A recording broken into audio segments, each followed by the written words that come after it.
দেশে অথবা বিদেশে বাহিরে ঘুরতে যেয়ে ফাস্টফুডে কিংবা রেস্তোরাঁয় আমরা অনেকেই যে খাবারটি খেয়ে থাকি সেটি হচ্ছে স্যান্ডউইচ। বিসমিল্লাহির রহমানির রহিম। আসসালামু আলাইকুম। সুপ্রিয় দর্শক, আজ আমরা আপনাদের বাড়িতে বানিয়ে দেখাবো চিকেন মায়োনিজ স্যান্ডউইচ।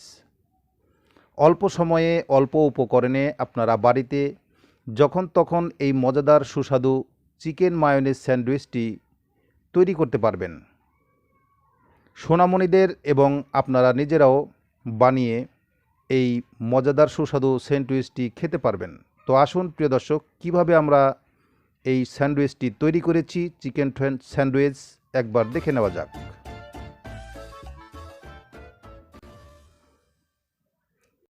আমরা একটি প্যানের মধ্যে সামান্য পানি দিয়ে আদা বাটা, রসুন বাটা এবং স্বাদ মতো লবণ দিয়ে একটি মুরগির বুকের মাংসকে ভালোভাবে সেদ্ধ করে নিলাম। তারপর আমরা হাতের সাহায্যে মাংসগুলোকে এভাবে কুচি কুচি করে নেব। তারপর একটি বাটির মধ্যে সেই মুরগির মাংসের কুচিগুলোকে আমরা রাখবো। তারপরে হাফ কাপ পরিমাণ আমরা মেয়োনিজ দিয়ে নেব। তারপর দিয়ে দেব আমরা সাদা গোলমরিচ আধা চামচ এবং আমরা 1 চামচ বাটার দিয়ে দেব। তারপর একটু ভেজিটেবল দিয়ে দেব। এখানে আমরা গাজর দিয়ে দিলাম।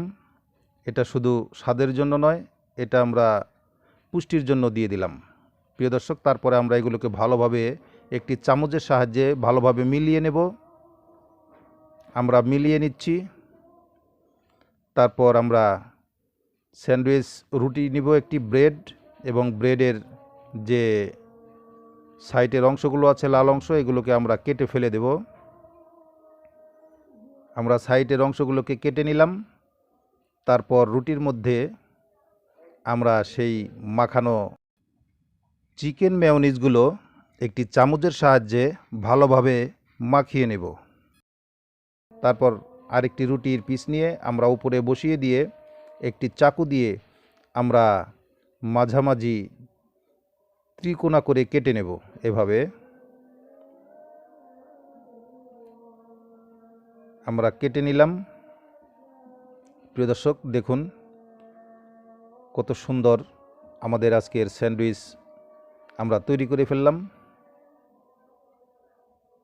খুবই মজাদার এবং খুবই সুস্বাদু।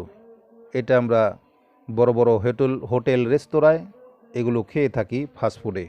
প্রিয় দর্শক, খুবই সোজা, খুবই ইজিলিভাবে এটা বাড়িতে তৈরি করে খেতে পারবেন। প্রিয় দর্শক, আশা করছি আজকের আমাদের এই স্যান্ডউইচ রেসিপিটা আপনাদের কাছে ভালো লাগবে। প্রিয় দর্শক, যদি ভালো লাগে তাহলে একটি লাইক দিয়ে দিবেন। প্রিয় দর্শক, এখনও যারা আমাদের চ্যানেলটিকে সাবস্ক্রাইব করেননি, আশা করছি আমাদের চ্যানেলটিকে সাবস্ক্রাইব করে বেল বাটনে ক্লিক করে রাখবেন। তাহলে আমরা যেই রেসিপিটা ছাড়ব আপনাদের কাছে অতি সত্বর পৌঁছে যাবে। তো প্রিয় দর্শক, আজ এই পর্যন্তই। সকলের মঙ্গল কামনা করছি। সকলে ভালো থাকবেন, আমার জন্য দোয়া করবেন। আল্লাহ হাফেজ। আসসালামু আলাইকুম।